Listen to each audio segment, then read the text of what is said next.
Hi, it's Fias Tarot. Hello, Scorpio placements. This is your love reading ngayong mid-August. So, yeah, syempre, before tayo mag-start, kung hindi ka pa nakakapag-subscribe, please do subscribe and hit the notification bell para lagi po tayo maging updated sa mga mangyayari pa lang, okay? So, yeah, pagpasensyahan na ang aking boses ngayon, ha, mga Scorpio. Dahil I'm not feeling well. Yes. Ako inuubo and sinisipon. So, medyo hindi maganda. Oo. Talaga. Okay, so Scorpio. Tingnan natin. Current situation. Okay. Anong meron sa sitwasyon nyo, mga Scorpio? Current. Okay. Ooh, the King of Cups. The King of Cups. Pero yung Pisces. Wow, the Magician. Okay, Pisces and Virgo. Someone is manifesting love. Someone is in love. Yeah, someone is in love. Okay, let's see. Anong meron sa taong to? Ay, wala akong masyadong makuha dito. This is so specific. Okay. Someone wants your attention. Parang ganon. Scorpio. Okay, so anong meron sa person na yan? Anong meron sa kanya? The world. Okay. Pwedeng malayo sa'yo itong taong to. Pwedeng LDR kayo. Temperance. Someone is eager to see each other. Okay. So, I think this person is pwedeng nakatira malayo sa'yo. And gustong gusto ka na niyang makita. Ma-reach out. Makausap. If ever. Kung may separation dito, gusto ka na niyang puntahan. Parang ganon.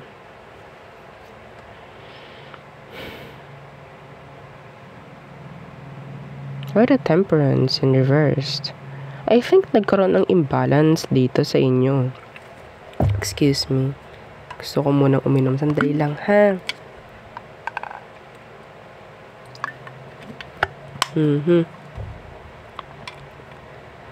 Okay. Yeah. Walang pag-uusap dito. Wala.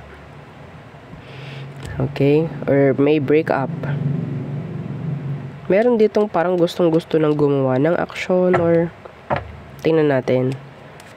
There's imbalance. What's with the Temperance here in reversed? Pwedeng may nag-end talaga. What's with this Temperance in reversed? Yeah. Itong taong to, Scorpio, I don't know kung naging bulag-bulagan ka lang dito sa taong to or what. Okay? Or shy pagdating sa'yo. Yes. Ito yung hindi pagtingin sa sitwasyon kahit alam naman na kung anong meron. Okay? May something, there is imbalance there sa situation ninyo, I think. Okay, pero hindi tinitingnang maigi or hindi talaga tinitingnan, hindi pinapakinggan, parang ganon. Okay? Meron din ditong energy na parang wala talagang magawa pagdating sa sitwasyon. Okay? Some of you, pwedeng ang isang dahilan lang dito is yung distansya o yung pagiging malayo sa isa't isa. Kasi the King of Cups and the Magician, this is someone who is like mahal ka eh. Mahal mo, parang ganon. Yun nga lang, ang isang hadlang dito is yung distansya. Kung nagkaroon ng separation dito, yung isang nakakasira dito is yung distansya and the trust. Yes. Kahit mahal mo, kung hindi ka marunong magtiwala, masisira to. Okay? Sabihin natin, nagtitiwala po ako kasi mahal ko. Parang, di ba? May ganun eh. Tiwala po ako sa kanya kasi mahal ko siya. Pero nagkaroon ng imbalance dito. Meaning, may nangyaring hindi na maganda. Kahit mahal mo pa, kung may nangyari ng ganon, issue, nakatatak na yun eh. Hindi yun na-heal.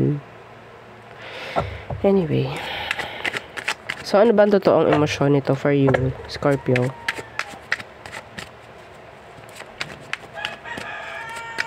Anong totoong emosyon nito for you ngayon? Yeah, the Five of Cups. They're regretting something. May panghinayang ako nakikita rito. Why? Why the Five of Cups? The Ten of Pentacles in reverse. Nanghihinayang itong taong to. Sa totoo lang. Kung may nangyaring separation, yun nga, nanghihinayang itong taong to. Nanghihinayang siya sa pwedeng mangyaring maganda pa sana sa connection nyo. Ito lang talaga yung dahilan kung bakit may nangyaring hindi okay.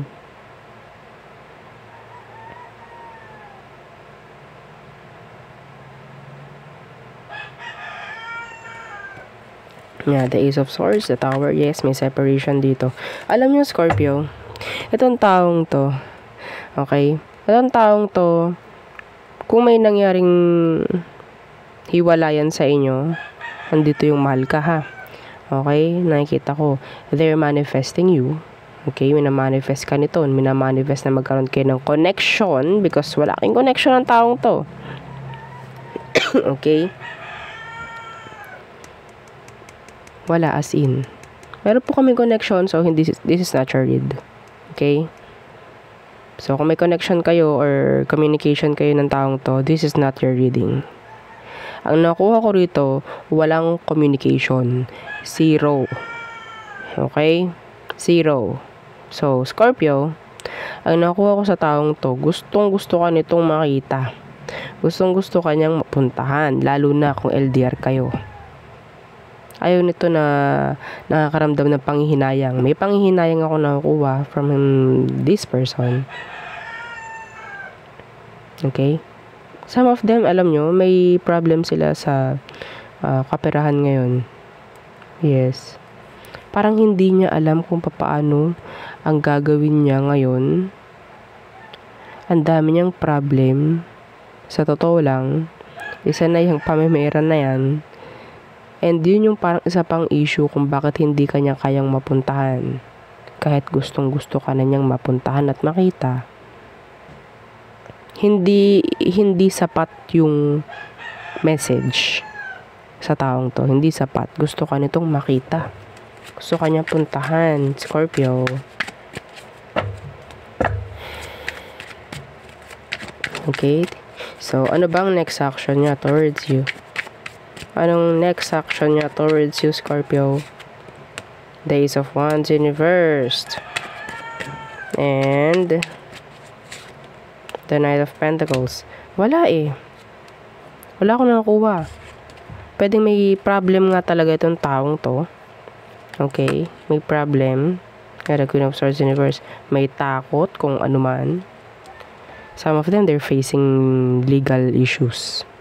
Yun po is specific. Hindi yun para sa lahat. Okay? 0.0001% ng nanonood sa inyo yung pwedeng makaresonate dun. Okay, so sa ngayon, wala akong nakikitang full action coming from your person. Okay?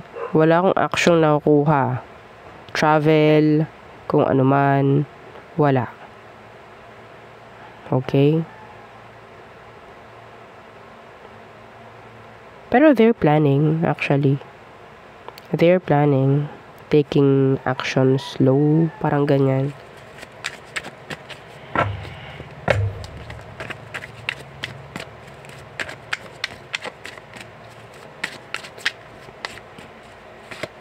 Yeah, see? This person loves you though. This person loves you. The Nine of Cups. You're their wish fulfillment actually. Kaya nanghihinayang tong taong to. Some of them, they're just praying, manifesting, na magkaroon ulit kayo ng pagkikita in the near future. Okay, so let's see. Ano ba ang outcome/advice for you, Scorpio? Okay. Ay, ano ba yan? Let's shuffle. Ano ba ang next action or outcome? No. Outcome/advice for Scorpio. Outcome/advice for you, Scorpio. You're not taking any actions. The Hangman in reversed. The 5 of Wands in reversed. Don't expect. Okay, the Moon, the Star in reverse. Don't expect. Don't wait. Ialis mo yung sarili mo sa paghihintay sa kanya, even though mahal mo tong taong to. You have to release yourself. Okay, dito sa sitwasyon nyo na to. Kasi it will make you stuck. This person is stuck. It will make you stuck.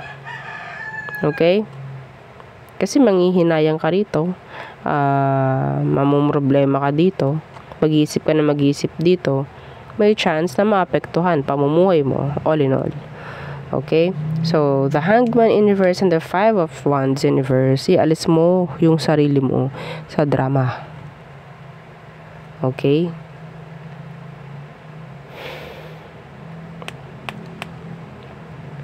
Eventually, darating at darating yung oras na magkakaroon kayo ng pagkakaayos ng taong to, sa totoo lang. Sa totoo lang. Okay? Sa maniwalat ka at sa hindi. Yeah.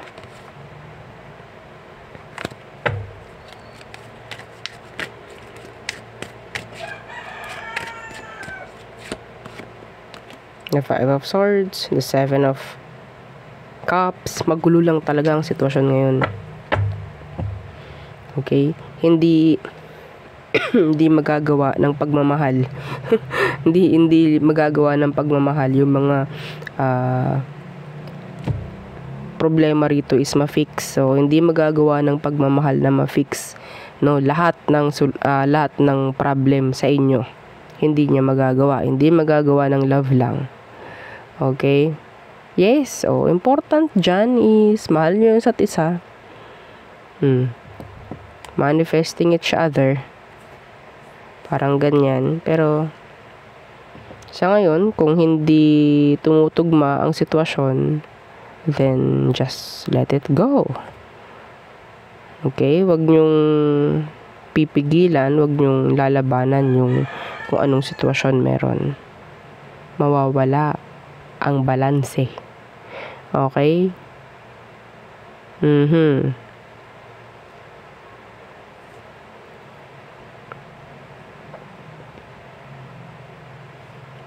This is fate, I think. This is fate. Kailangan mangyari to. Kahit love niya isa't isa. Yeah. Mahal mo tong taong to, Scorpio. Mahal ka rin ito. Okay? Pero yun nga lang, ang daming issue dito sa ngayon na kailangan mo nang ma-fix.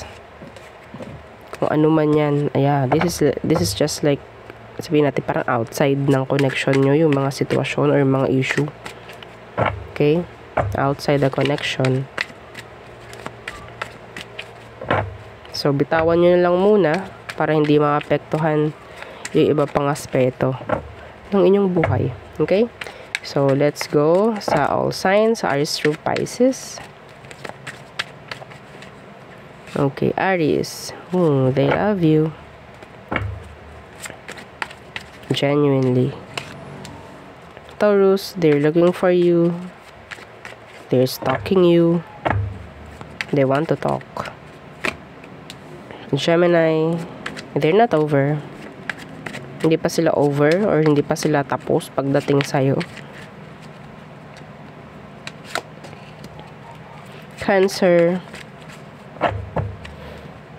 So, nakikita na ni Cancer yung kung anong meron talaga sa sitwasyon. Nandun din yung acceptance na pwedeng ginagawa na niya sa ngayon.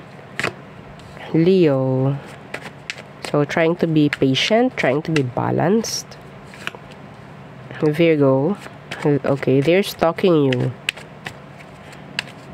Pero nandiyan yung may chance na naapektuhan yung pamemera nila. Okay.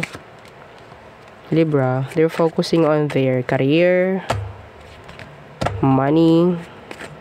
Okay, all in all, like finances. Some of you may chance na ang new person mo is a Libra. Scorpio. So, nandyan yung acceptance with this excuse me, Scorpio. Sagittarius, they will take a risk. Some of them. Okay, leap of faith. Capricorn. Okay, they feel you like mutual. Some of them, nakakuha ko ng strong connection from this Capricorn. Aquarius, they want to be balanced. Some of them, gusto nilang gumawa ng kung anong tama pagdating sa sitwasyon. Pisces, some of you, there's a third party with these Pisces. Okay? Or an ending na pwedeng mangyari with this one. Okay, so there, yun ang ating reading for you, Scorpio placements. Again, don't forget to like, share, and subscribe, and follow our FB page. Thank you. Bye.